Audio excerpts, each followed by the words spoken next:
I'm investing in DHHF at the moment. Is there anything else I can be investing in? I get this one quite often as well, where it feels like it's not enough because it's just one. I think you need to think about it a little bit like your super fund. If you're buying a diversified all-in-one ETF, it's kind of like your super fund. Like you don't have your super fund and then try and get a second super fund. It's like the super fund is all in one. So you can, if you want to, have a look at DHHF and say you're invested in Australia, international, emerging markets. What else do you want to invest in? Hello and welcome back to the Rich Local podcast. I'm Tash and I'm here with Anna and we're just going to do a rapid fire quick few investing questions. First one, some of these might have big long-winded answers, but we're going to try and be quick instead.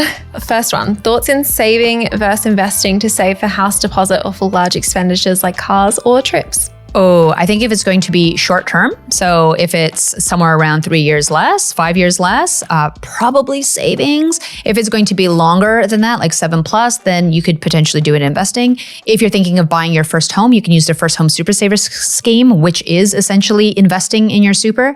So that's kind of how I usually think about saving versus investing for these short-term goals. Unless you're flexible. I think the one caveat there is if you are happy to take the risk that if the market drops, you might delay buying your home for 7-10 years, then you can invest the money. But if you're very fixed on your timeline, like your car's about to die and you need a new car next year, or you know that you really, really want to buy a house before you have kids in 2 years, whatever it happens to be, saving account is the safer option because the market could crash. But if you're flexible, maybe you'll invest. Maybe you do both. Always do your own research. Overseas travel, avoiding international fees or getting the benefits from those credit cards. I use credit cards in Australia to earn points, but I don't actually use the credit cards when I travel. I used to have credit cards that didn't have fees overseas. There's also other companies such as Wise, formerly known as TransferWise. This is not a suggestion at all. This is just an example where they have very low fees that you could potentially look into when you're traveling abroad. Yeah, I use my Up card when I travel overseas because they're usually pretty good. ING sometimes rebates the ATM fees, but often my credit cards actually charge you a 3% international transaction fee, which I do not like because 3% is massive. So I use my credit card in Australia to earn points and I book my flights on my credit card so I get free travel insurance, but then I just use my Outbank card when I travel overseas. Or Revolut I got recently, and that's been quite good as well. Controversial idea, use cash. Take cash out and then at least... ATM fees are so expensive sometimes. Yeah. But if you have cash here and if you go find a cash converter overseas, that's what I've done before, you can get pretty decent rates, not at the airport. So do it elsewhere. But that way you can also budget really well. You have cash in hand and it's easy. If you're going somewhere close like Bali and you can exchange Australian dollars to Indonesian rupiah, that's handy. But I found when I went to Uganda, I had to go Australian dollars to US dollars, then US dollars to the Ugandan one if I wanted to. And it's then you're exchanging twice and trying to change it back was the same as well. But if you have US dollars, then that's easier. Also controversial, I often have cash on hand all the time, in my house. Oh, I do when I travel, but not. So I have US. So when I'm in these kind of situations, I just pull that cash out. So yeah. What would you do with extra cash right now already exposed to the stock market? What would you personally do? If I had cash right now, what's the cash? Let's throw a number out. 50 grand. I would try to potentially debt recycle that. That would probably be the thing. Yeah. That's a lot of money. That's a lot of money. Yeah. I want to start a new business next year, so I'm probably going to put it towards that. But if not, I probably just invest it because it's not quite enough to buy a property with either. Yeah. What if it was a smaller amount? What if it was 10K? What would you do? Invest it. Yeah. Most of my extra money just goes towards investing. I know. I feel like we're so boring. Okay. What if, I'm going to throw another quick one out there. What if you have $5,000, but you had to spend it? You could not invest it. You couldn't you had to just spend it on something. What would you do? I go on holiday somewhere. Yeah. Costa Rica or the Maldives or one of those fun trips that I've been putting off. Antarctica I want to go to. Mm-hmm. I don't know. I feel like our answers are exactly the same. Yeah. I would have just said probably travel. Yeah. take the kids somewhere. The business class upgrade would have been nice. Yeah. Oh, we're so boring. Yes. I do need to buy some new basic tops. So I guess I'd spend $100 on that maybe, but yeah, fair. Yeah. What ETFs do you invest in and what weighting in your portfolio are they? We touched on this on a different episode recently. I mostly actively put money into DHHF now, but it's not my whole portfolio because I bought a lot of ETFs before that, but it's generally the same kind of thing. A large percentage of mine is in FE, but I have all of the above, everything, you name it, bonds, REITs, small cap, large cap, all of the stuff. I've been recommended investment bonds, but don't get them. Can you help simplify it? We actually did an episode on this recently. So I think just go back and listen to that one. We had the financial advisor, Jess, on who brought them up and it was a great conversation. I was very excited for that episode. I'm investing in DHHF at the moment. Is there anything else I can be investing in? I get this one quite often as well, where it feels like it's not enough because it's just one. I think you need to think about it a little bit like your super fund. If you're buying a diversified all-in-one ETF, it's kind of like your super fund. Like you don't have your super fund and then try and get a second super fund. It's like the super fund is all in one. So you can, if you want to, have a look at DHHF and say you're invested in Australia, international, emerging markets. What else do you want to invest in? Isn't it funny how you feel like it's not enough? Like it's just one. I feel like I need more. Yeah. So I also have like a bit of crypto and I have properties and I have like random ETFs from before, but it's still the same kind of exposure. Like, do you need more exposure to something else? Do you want to? Are you interested in learning about more stuff? Like, really depends there. The short answer is it is enough. The long answer is, do you feel it's enough? Yes. Do you feel satisfied or do you want to learn some more? Why did you purchase your second property in your personal name instead of a company? If you purchase in a company, you have to pay things like GST and you don't get some of the tax benefits. I couldn't really buy in a trust because I didn't have the borrowing capacity though. And people are often talking about trusts a lot more these days. So I could borrow more in my personal name. It was simpler and it was cheaper. There you go. So did you buy yours in your personal name? Yes. How to build a balanced portfolio?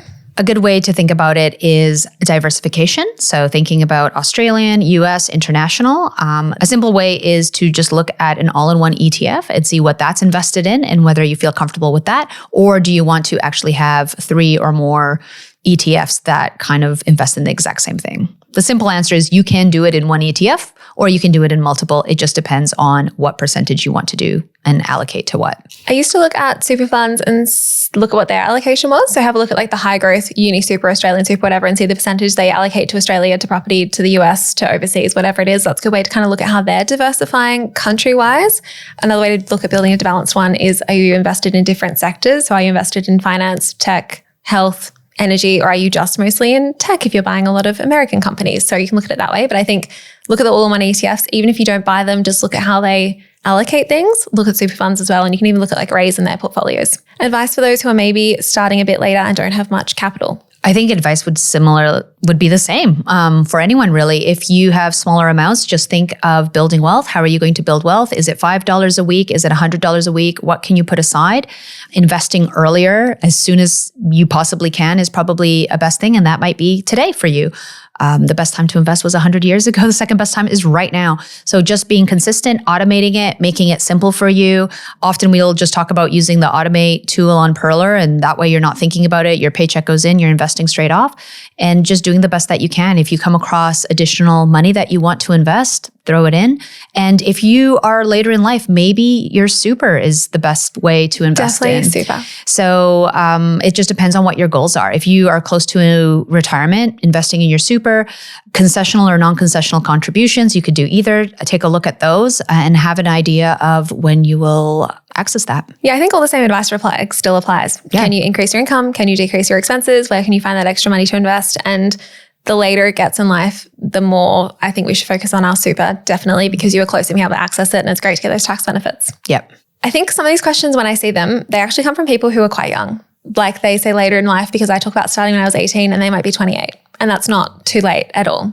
So, yeah, it depends what later in life is, yes, right? Yeah, but if you are like in your 30s and 40s, you've got so much time. Yeah. If we're living till 85 plus, you've still got 40, 50 years, which is crazy. Like that is so much time. Yeah. And it depends on where you are in your life. You might be later in your life in your 50s and you might be making the most money you ever have because you've grown in your career. So you might have more disposable income than someone in their 20s, and that's totally fine. We're on different journeys. Just do what you can and look after yourself. Just start, and congrats on thinking about it and starting now. Yeah, for sure.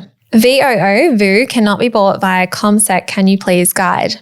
VOO is listed on a US stock exchange, not an Australian. So I think it can be bought on CommSec, but you just need to make sure you've got a US or international shares account on CommSec, not the ASX one. Yeah, you're totally right. It's on the US stock exchange, so you have to check there. You often have to make 2 different accounts or set up 2 different things when you buy in the US. Like it's like on Perler, you automatically, if you sign up to the ASX shares, you need to actually enroll in the US shares as well if you want to buy US listed shares. Just to be aware of something as well, because it is US domicile, you will potentially have to pay the W-8 BEN tax on that. So you're going to have to fill out a form. Usually, sometimes your broker can do that for you, but something to be aware of. And it doesn't kind of follow the same share registry rules that we have here in Australia, which are for shares that are on the Australian Stock Exchange. So just be mindful of that. If you're buying VOO because you've seen, or VOO because you've seen people talking about it online, they're probably from the US or overseas. So I would look at IVV listed on the Australian Stock Exchange instead, because it is also an S&P 500 ETF,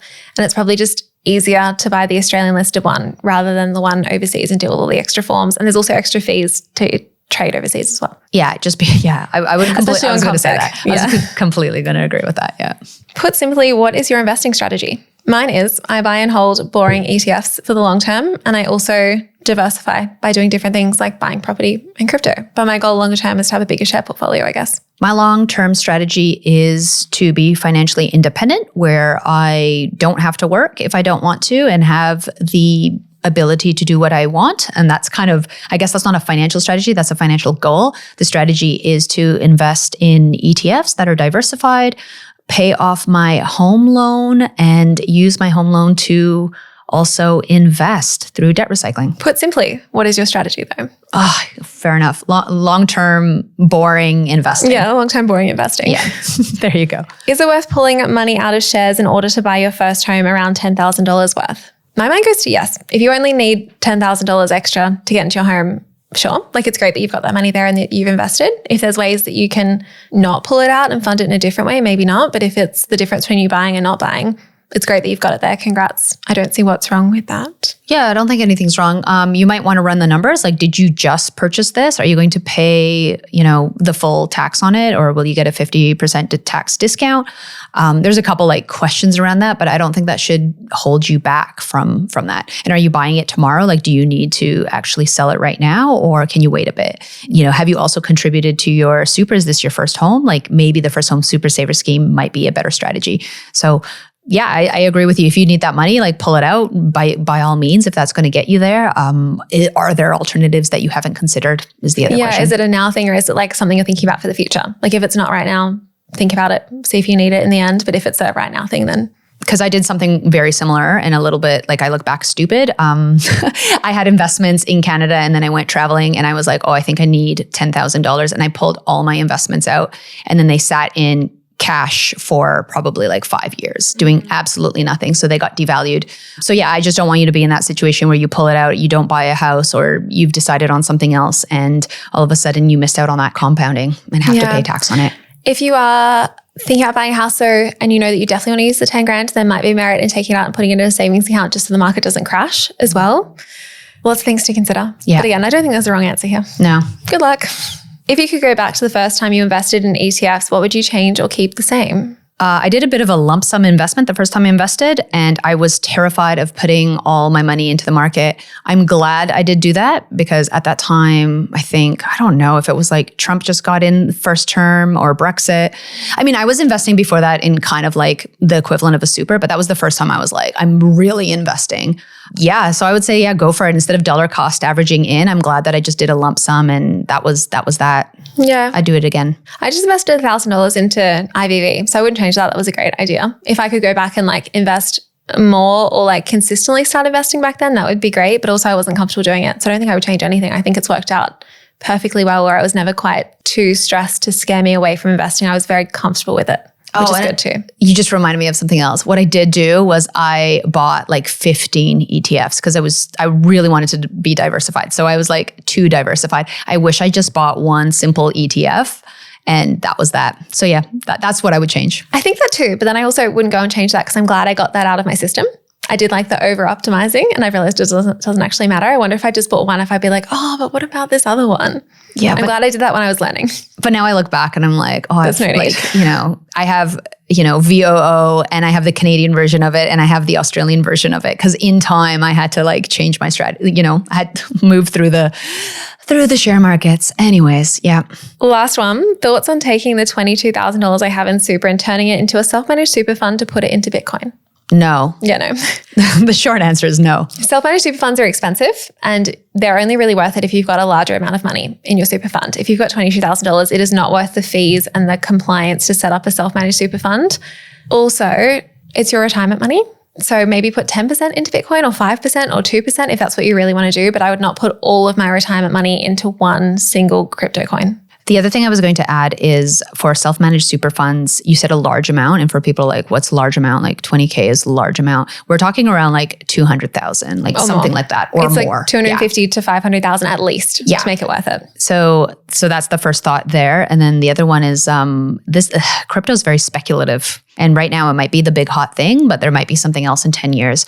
So you want to be in a situation where you are potentially investing in companies that are actually making money, not like some intrinsic value of a coin. And when you have a self-managed super fund, you really need to think about the strategy of how you're actually going to live off that money. Like when you have a regular super fund, you can turn it into a pension and get yourself paid the cash regularly. Like it's pretty easy to do it with like an industry super fund. But when you've done it with your own self-managed super fund, you need to really think about how you're actually going to live off that money and how it's going to be sustainable and where's the growth going to come from. And sure, maybe it'll keep growing, but it's very volatile. Yeah. And it might not. So if you do, good luck. Yeah, no. My answer is no. Don't set up a self-managed super fund until you have at least $250,000 and you know what you're doing and you are very, very, very intentional about it. And then even then, don't put that much of it into like a tiny part into Bitcoin if you want to, but not that much. Yeah, agreed. All right. Thanks for joining us. Bye. Bye.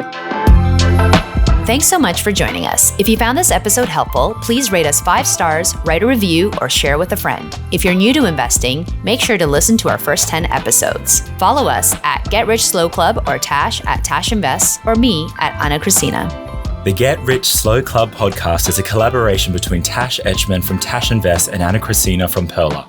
Knowledge is power, especially when it comes to investing. So make sure you check out our financial services guides and read the product disclosure statement and target market determination for any investments you're considering. See our show notes for more info. Any advice is general and does not consider your financial situation, needs, or objectives, so consider whether it's appropriate for you. This show was brought to you by Natasha Etchman, who is an authorized representative 1299881 of Guideway Financial Services, AFSL 420367, and Perla, who is an authorized representative 1281540 of Sanlam Private Wealth, AFSL 337927. The Get Rich Slow Club acknowledges the traditional custodians of the land we record on. From coast to coast, across land, waters, and communities, we pay our respects to elders past, present, and emerging.